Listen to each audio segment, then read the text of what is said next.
That certainly escalated.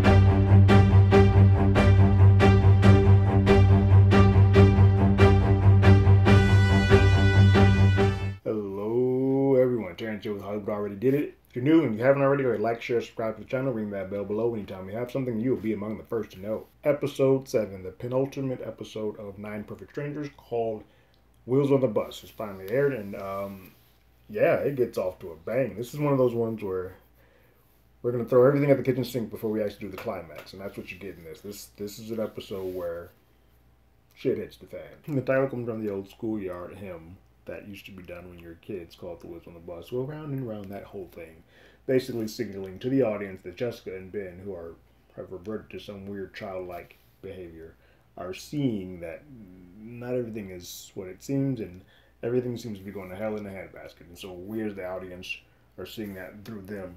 Outside of that, Jessica and Ben don't really serve much else of a purpose for this episode. They are kind of just renewing their vows and rekindling the love that they have for each other. But around them, they're sort of the eye of the storm, while everything else is sort of going to hell quick. One of the big things about this episode is that we get philosophical, which I love when people start questioning the rights and wrongs of things that hinder on one way of the morality. And like last episode, we sort of learned that with the use of psychedelics and some supernatural stuff, because I don't know if psychedelics quite work in the way that the show is claiming that they do.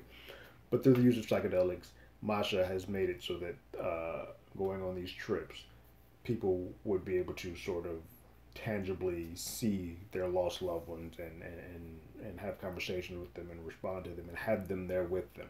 And so someone who's going through as much pain as someone like the Marconis are, they are pondered with the question of whether or not this is something that they want to do long term. If they want to take this trip and have this moment as a family to go to have their son or brother, depending on which one of them they are, to have that moment to rekindle with their lost one. And they all have different values of opinion. The mom seems to be all in, like, yo, if I can have this moment, if I can have it, I want it.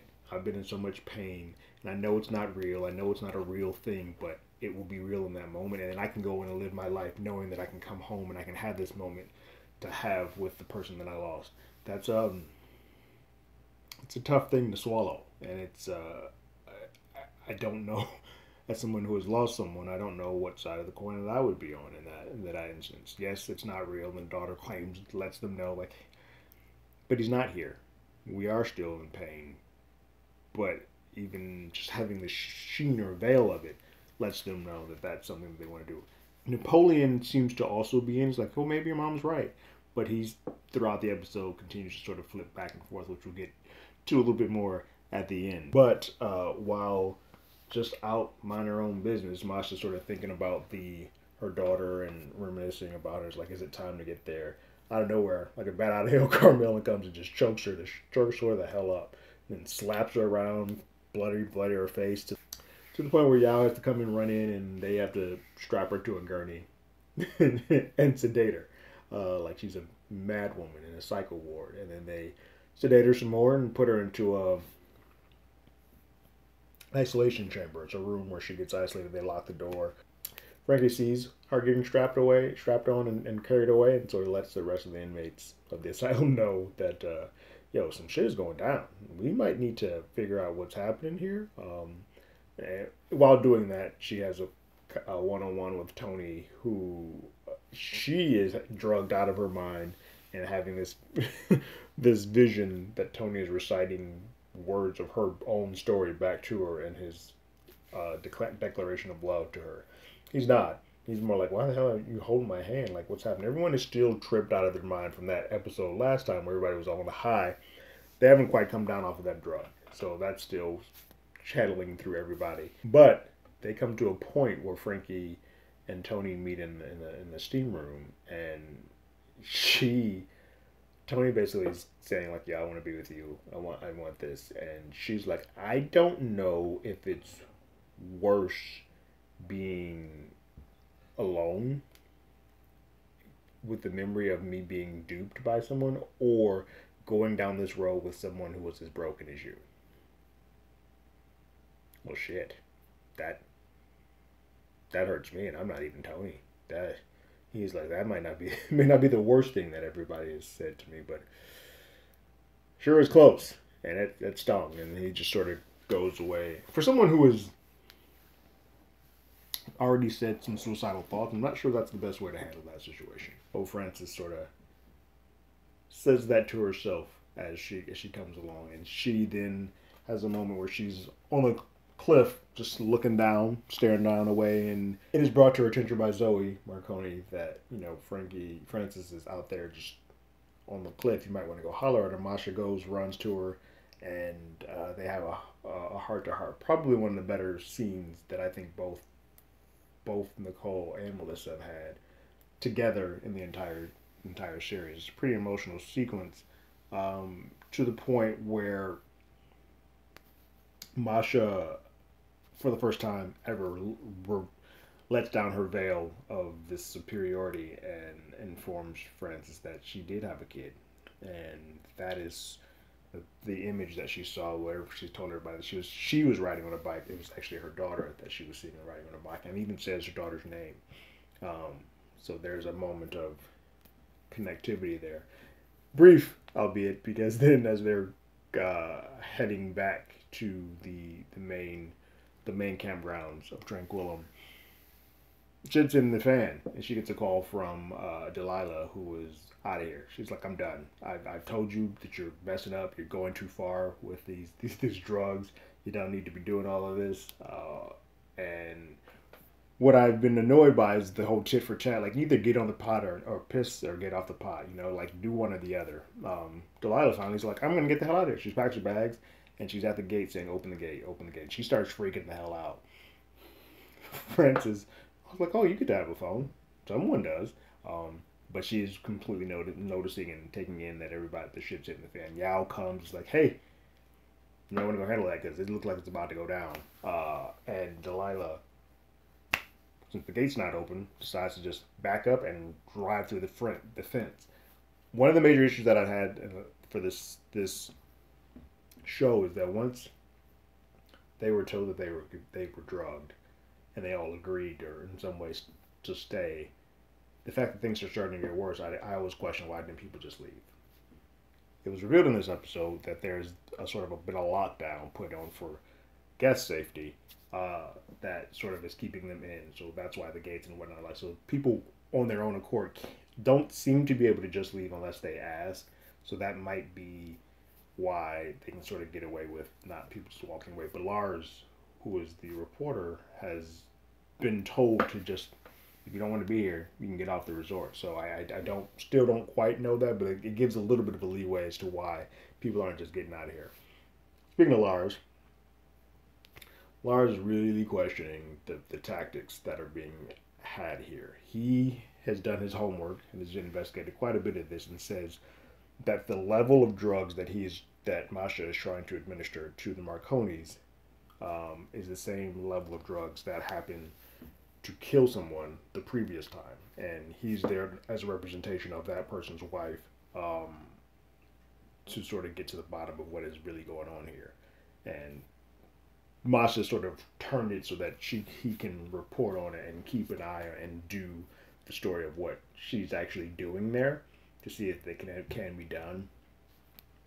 But he's still questioning, like, hey, yo, this guy died. Masha comes back saying, like, well, he wasn't in the best health. He had a bunch of cheeseburgers, his heart, his arteries, his claw. He was gonna die. So, oh well. And she's saying that the Marconis are in good health. They run every day. I could not get more healthier people in that humanly possible. And Lars keeps going back and forth, like, look, I've done some background on you. I know you. It doesn't seem like he knows exactly, but he does know that she's lost someone. But he doesn't quite come out to say that, yo, I know you lost your kid and you're doing this to touch them. But he does know that there's more to her than doing this just for the sake of trying to be helpful. She is trying to talk to someone herself. And he's just kind of going back and forth with his own morality of whether or not this is the right thing to do. These drugs keep getting upped without really any type of talking about it or discussion about it. So what we get to, outside of Carmel losing her shit and singing Xanadu, like a goddamn Batman. Kudos to Regina. But what we get to in the final sequences of the Marconis, Napoleon, Heather, and Zoe are all sort of in the place where Masha's said to be to administer these drugs to take them on this trip that they're going to go on, which is some form of LSD. As she gets there, uh, Heather is all in. Zoe seems to be in, but Napoleon is now trying to back out and saying like I got questions and I want to do some more research. And Masha keeps trying to sort of push it and push it, and they're like nah. Napoleon's like I'm out. I don't want to do it. And Lars comes in, and when that happens, Masha, at the blink of an eye, just thinks like, well, hell, I can't. This is the only time I'm going to probably be able to have these three doing it. This seems to be the closest. Zoe is the strongest to make this actual connection actual happen. Everybody else we can sort of get rid of, but these are the three I need to have. So to make this continue on, F it. I'm going to take the drug with y'all. I'm sorry. I'm sorry. What now? Okay. So and Lars is like, wait, you can't do that. You can't do that. He shuts everybody. She shuts everybody up. Like, yo, I'm gonna take it with you guys. She takes it first. Heather downs hers. Zoe does too. And Napoleon's like, well, hell, if she's taking it with us, I'm gonna do it too. And so there's like a 40-minute reprieve of the drugs sort of kicking in and working. And they're gonna meet in the forest where they all have that, where the Marconis all have that connection to their lost son slash brother there. Meanwhile, Masha is like, I'm going to go try to get Carmel situated, tell her not to leave. And so when Masha goes to see Carmel, she is about 10 minutes, roughly 10 minutes into her trip. She goes to see Carmel, and Carmel is having this combo back and forth with her, like, hey, I should leave. I should not be here. Now, it's weird because half this episode she's been saying, get Masha to me, let me see Masha, and we get revealed here why that is. She keeps going back and forth saying, I should leave, I'm not safe around you. It's not safe for me to be around you. And Masha's like, no, we can take care of you, we can get all the drugs you need, we can do better for you than the actual people. And then what happens is Masha's sitting there, and at first you can't quite tell if this is a trip she's having, but and I still, because of the way the show plays with dreams and whatnot, I'm still not quite sure, but it seems like Carmel goes to the bathroom and removes one of her eye pieces, and it comes back with a glass eye, the same glass eye that the person who shot Masha was. So this episode is leading us to believe that Carmel is responsible for shooting Masha and putting her in the situation that she is in. So we learn in this episode that the Tormentor is there. And it's weird because she's sort of been the red herring because of her violent attacks. We've always sort of known it, but she's like, no, I'm not the one who was trying to kill you in the last episode, quickly dismissing it, but having a history of where she could have been that person. But it seemingly gets quickly dismissed.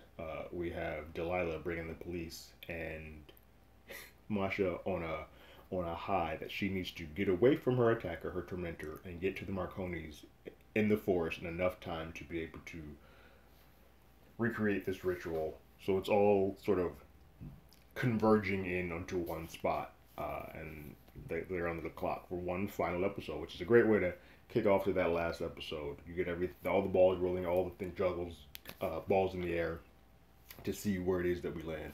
The only people who don't really have much of a stake or any situation going is Ben and Jessica. They're renewing their vows. They happy. They're back together. So everybody else, but this episode has shaped up to make the final episode a doozy. So what do you guys think about the latest episode of 9 Perfect Strangers, The Wheels on the Bus? Go ahead and leave your thoughts in the comments below. If you haven't already, go ahead and follow us on Twitter at HollywoodADI. You can hit us up on email at HollywoodAlreadyDidIt@gmail.com. We also have a podcast by the same name that you can find here on YouTube, Google Podcasts, and other place podcasts. But like always, I got my ticket. You got yours.